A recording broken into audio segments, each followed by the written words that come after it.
Time to get busy on the Fisher.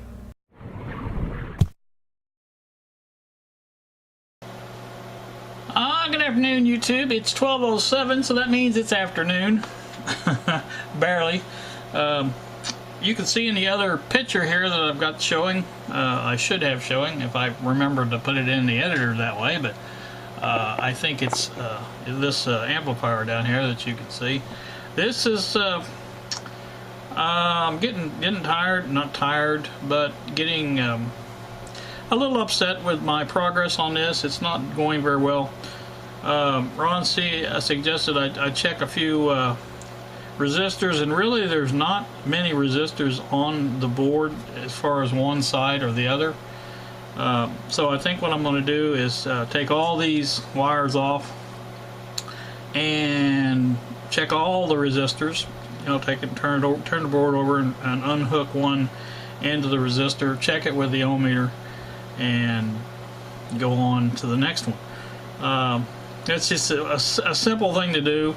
Now, if that proves to be no help at all, my next plan is to of course, I'll solder them back in and hook it back up again, and use my little oscilloscope and my little function generator to put a sine wave in and see if I can tell anything by what's happening with that. I may unhook the finals on that channel and then go through it that way, because that would eliminate, I think, the possibility that the feedback is causing any problem. I don't really think it is the feedback, but it's possible that, you know, it's getting some bad feedback, and, you know, I don't know. It's just, you know, one of those things. I also want to change those little, like a little something. Anyway, I want to change those two little coupling caps on the board. I'm going to use some 1 microfarad electrolytic caps that I have, and change those out.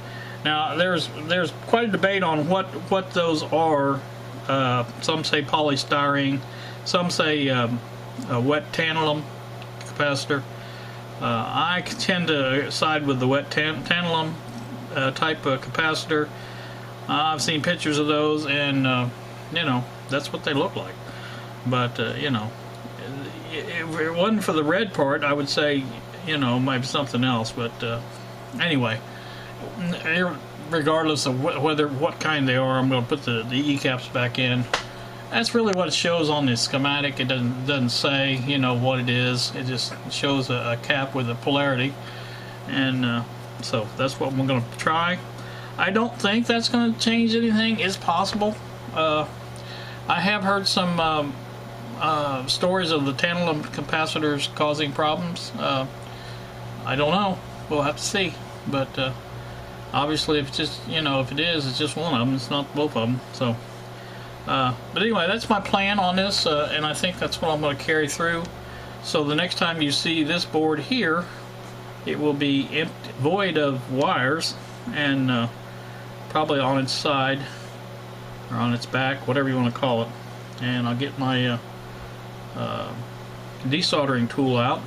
I may even try out some of the Chemwick that I got, so it's a possibility.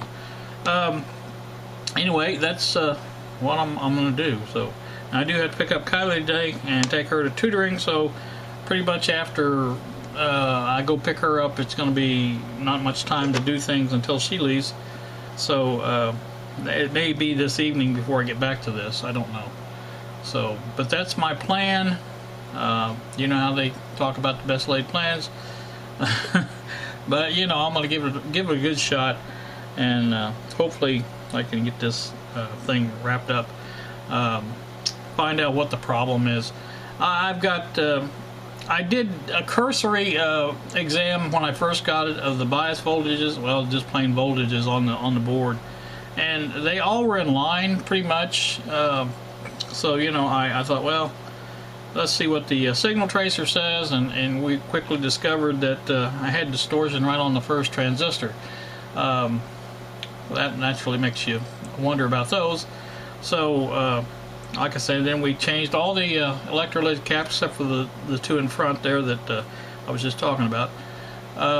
So pretty much eliminated those as a problem. The resistors, you know, they could cause a problem. No problem, you know, no problem. They could cause a problem, but so I thought, well, check them. You know, even though the voltages seem to be right, you know, we'll go ahead and check them.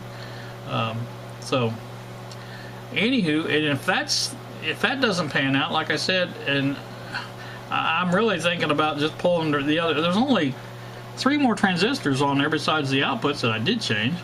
So, you know, I may go ahead and pull those and see what those look like. I mean, it's got to be somewhere. You know, it's one of those things where you think, well, you know, it's got to be. This is really pretty simple circuit. It's not rocket science here. You know, this is an older circuit. It's back in the 60s. My goodness. Now the one, what's the word I'm looking for? Wild card, I guess, on this is those diodes. Now I have a diode that connects to the output transistor. I'm assuming, and I say connects, it just lays up against the output transistor to sense a heat. I'm guessing, I don't know, but that's the way it's set up. It's got a little holder that holds it right up against the body of the transistor. That's the PNP transistor on the outputs, and the only thing on the like I said, I don't have that really. It's just sitting against it. It's not really laying against it like a, you know, tight fit. I've got those, and I've got this bank of resistors, or not resistors, the diodes that I have not checked. There's another possibility.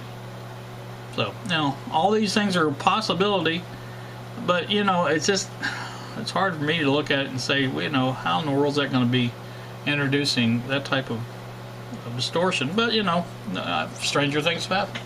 So it's time to get busy on this thing, and we're going to get this thing wrapped up and get it back in the stereo and get it back to Gary. So that's the plan on this. Not going to do anything else until I get this done. I've got other things to do that I want to play with, you know, but those are just playthings. This is more serious. I want to get this done, and I want to say thanks to Don over at Restore Old Radios. He sent me a little troubleshooting guide for these types of amps, and I appreciate that. And I did read over that just to see if I'd missed anything, and pretty much covered all of it. Now I haven't done the oscilloscope, you know, like I said, but you know, you got a pretty clear picture of where the distortion is with just using the signal tracer. So, you know, as long as you can figure that out, I mean, you know, that should point you in the right direction, I would think. So again, like I said, before I replaced those 2 first transistors, I had distortion right on that first transistor. So it seemed like the more I increased the volume, the worse it got, because it seemed like it was over voltage, overdriven, whatever you want to call it.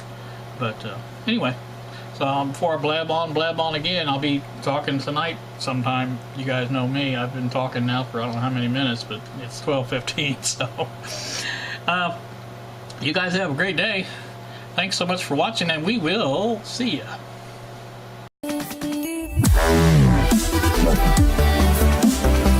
Yeah.